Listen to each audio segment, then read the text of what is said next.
भक्तगणों, आज आपको श्रीमद् भागवत षष्ठ स्कंद 8वें अध्याय में नारायण कवच का उपदेश की कथा कहूँगा। इसको ध्यान पर सुने और इस चैनल को लाइक सब्सक्राइब जरूर करें। भगवान कृष्ण भगवान आपका आपके परिवार का कल्याण करेंगे। सुनिए। राजा परीक्षित ने पूछा, भगवान देवराय इंद्र ने जिससे सुरक्षित होकर शत्रु की चतुरंगिणी सेना को खेल खेल में अनायास से जीत कर त्रिलोकी की राज्य लक्ष्मी का उपभोग किया, उस नारायण कवच को मुझे सुनाइए और यह भी बताइए कि उन्होंने उससे सुरक्षित होकर रणभूमि किस प्रकार आक्रमणकारी शत्रु पर विजय प्राप्त की। श्री सुखदेव जी ने कहा, परीक्षित, जब देवताओं ने विश्व रूप को पुरोहित बना लिया तब देवराय इंद्र के प्रश्न करने पर विश्व रूप ने उन्हें नारायण कवच का उपदेश किया। तुम एकाग्रचित से ही उसका स्मरण करो। विश्व रूप ने कहा, देवराय इंद्र, भय का अवसर उपस्थित होने पर नारायण कवच धारण करके अपने शरीर की रक्षा कर लेनी चाहिए। उसकी विधि यह है कि पहले हाथ पैर धोकर आचमन करें, फिर हाथ में कुश की पवित्र धारण करके उत्तर मुँह बैठ जाएं। इसके बाद कवच धारण पर्यंत और कुछ न बोलने का निश्चय करके पवित्रता से ओम नमो नारायण और नमो भगवती वासुदेवाय इन मंत्रों के द्वारा हृदयादि अंगन्यास एवं अंगुष्ठादि करन्यास करें। पहले ओम नमो नारायणाय इस अष्टाक्षर मंत्र की ओम आदि 8 अक्षरों का कर्मशः पैर, घुटनों, जांघों, पैर, हृदय, वस्त्र, मुख और सिर में न्यास करें, अथवा पूर्वोक्त मंत्र के मकार से लेकर ओमकार पर्यंत 8 अक्षरों का सिर से आरंभ करके उन्हीं 8 अंगों में विपरीत कर्म से न्यास करें। तदनंतर ओम नमो भगवती वासुदेवाय इस 12 मंत्र से ओम आदि 12 अक्षरों का दाईं तर्जनी से बाईं तर्जनी तक दोनों हाथ की 8 अंगुलियों तथा दोनों अंगूठों को 2-2 गांठों में न्यास करें। फिर ओम विष्णुवे नमः इस मंत्र के पहले अक्षर ओम का हृदय में, बी का बर्मांद्र में, श का भौं के बीच में, अण का चोटी में, वे का दोनों नेत्रों और न का शरीर के सब गांठों में न्यास करें। तदंतर ओम ममः अस्त्राय फट कहकर दिग्बंध करें। इस प्रकार न्यास करने से इस विधि को जानने वाला पुरुष मंत्र स्वरूप हो जाता है।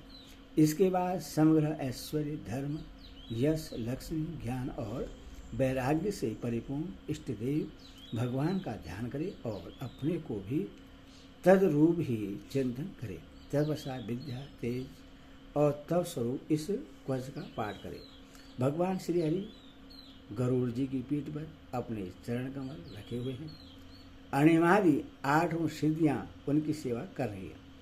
8 हाथों में शंख, चक्र, ढाल, तलवार, गदा, बाण, धनुष और पास फंदा धारण किए हुए हैं।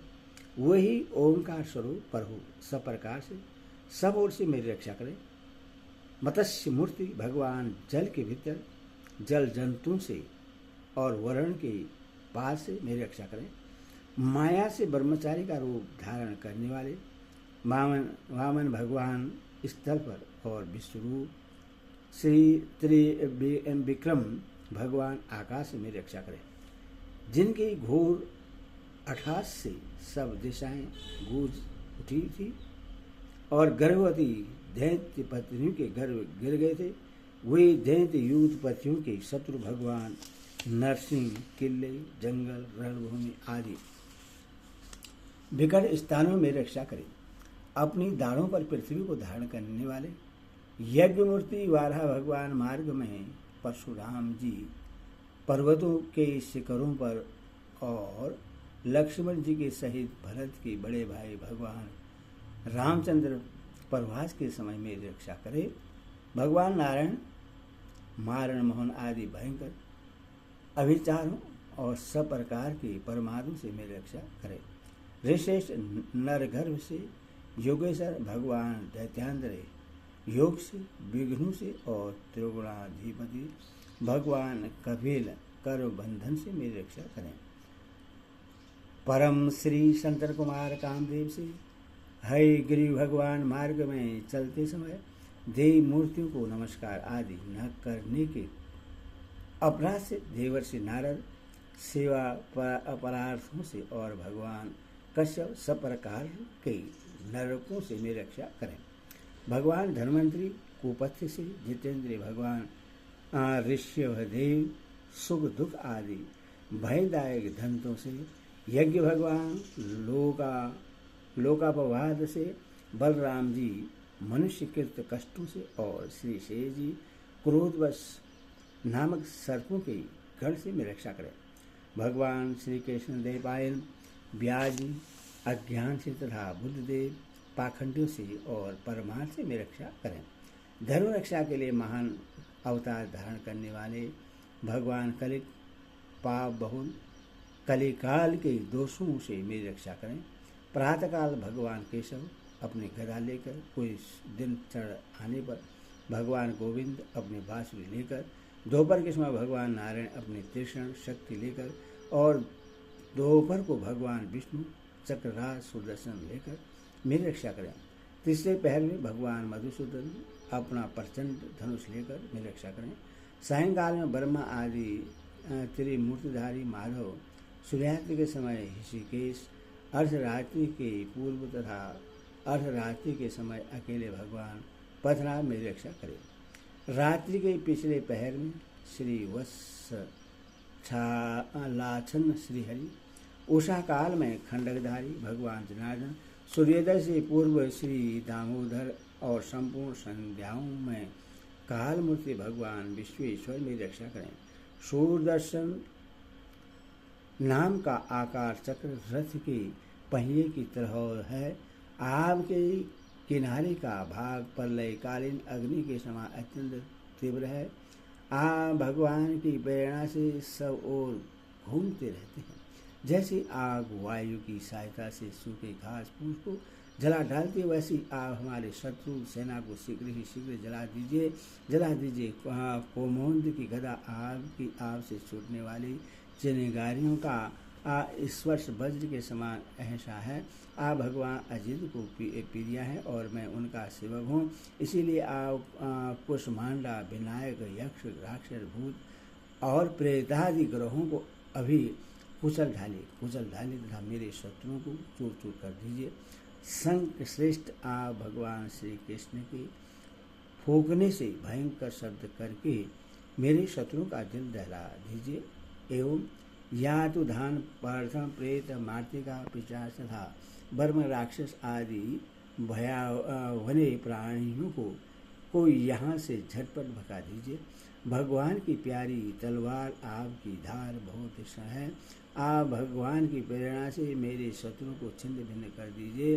भगवान की प्यारी ढाल आप में सैकड़ों चंद्राकार मंडल हैं। आप पाप दृष्टि पावात्मा शत्रु की आंखें बंद कर दीजिए और उन्हें सदा के लिए अंधा बना दीजिए। सूर्य आदि ग्रह, धूमकेतु, पुच्छल तारे आदि केतु, दुष्ट मनुष्य, सर्पादि रेंगने वाले जंतु और दाढ़ों वाले हिंसक पशु, भूत प्रेत आदि तथा अपावी प्राणियों से हमें जो जो भय हो और जो हमारे मंगल के विरोधी हो, वे सभी भगवान के नाम रूप तथा आयुधों का कीर्तन करने से तत्काल नष्ट हो जाएं। बृहद रतंत्र आदि श्याम वेदीय स्रोत्रों से जिनकी स्तुति की जाती है, वे वेद मूर्ति भगवान गरुड़ और विश्वसेन जी अपने नामोच्चार के प्रभाव से हमें सब प्रकार की विपत्तियों से बचावे। श्री हरि का नाम रूप वाहन आयुध और श्रेष्ठ पार्षद हमारी बुद्धि, इंद्रिय, मन और प्राणों को सब प्रकार की आपत्तियों से बचावे। जितना भी कार्य अथवा कारण रूप जगत है वह वास्तव में भगवान ही है। इस शक्ति के प्रभाव से हमारे सारे उपद्रव नष्ट हो जाएं। जो लोग ब्रह्मा और आत्मा की एकता का अनुभव कर चुके हैं, उनकी दृष्टि में भगवान का स्वरूप समस्त विकल्पों भेदों से रहित है, फिर भी वे अपनी माया शक्ति के द्वारा भूषण, आयुध और रूप नामक शक्तियों को धारण करते हैं। यह बात निश्चित रूप से सत्य है। इस कारण सर्वज्ञ सर्वव्यापक भगवान श्री हरि सदा सर्वत्र सब स्वरोगों से हमारी रक्षा करे, जो अपने भयंकर अट्टहास से सब लोगों के भय को भगा देते हैं और अपने तेज से सबका तेज ग्रस लेते हैं। वे भगवान नरसिंह और दिशा विदिशा में नीचे ऊपर बाहर भीतर सब और हमारी रक्षा करें। देवराज इंद्र, मैंने तुम्हें यह नारायण कवच सुना दिया, इस कवच से तुम अपने को सुरक्षित कर लो, बस फिर तुम अनायास ही सब दैत्य युद्धपतियों को जीत लोगे। इस नारायण कवच को धारण करने वाला पुरुष जिसको भी अपने नेत्रों से देख लेता अथवा पैरों से छू देता है, वह तत्काल समस्त भयों से मुक्त हो जाता है। जो इस वैष्णवी विद्या को धारण कर लेता है उसे राजा, डाकू, प्रेत, पेशाचारी और बाघ आदि हिंसक जीवों से कभी किसी प्रकार का भय नहीं होता। देवराज, प्राचीन काल की बात है, एक कौशी गोत्र ब्राह्मण ने इस विद्या को धारण करके योग धारणा से अपना शरीर मेरु भूमि में त्याग दिया। जहाँ उस ब्राह्मण का शरीर पड़ा था उसके ऊपर से एक दिन गर्थराज चित्ररथ अपनी स्त्रियों के साथ विमान पर बैठ कर निकले। वहाँ आते ही वे नीचे की ओर सिर किए विमान से आकाश से पृथ्वी पर गिर पड़े। इस घटना से उनके आश्चर्य की सीमा न रही। जब उन्हें वालखिन्य मुनियों ने बताया कि यह नारायण कवच धारण करने का प्रभाव है, तब उन्होंने उस ब्राह्मण देवता की हड्डियों को ले जाकर पूर्व वाहिनी सरस्वती नदी में प्रवाहित कर दिया और फिर स्नान करके वे अपने लोग को गए। श्री सुखदेव जी कहते परिचित, जो पुरुष इस नारायण कवच को समय पर सुनता है और जो आदत को इसे धारण करता है, उसके सामने सभी प्राणी आदर से झुक जाते हैं और वह सब प्रकार के भयों से मुक्त हो जाता है। प्रसिद्ध सदकीर्त इंद्र ने आचार्य विश्वरूप जी से यह वैष्णवी विद्या प्राप्त करके रणभूमि में असुरों को जीत लिया और वे त्रिलोक की लक्ष्मी का उपभोग करने लगे। हरि ओम।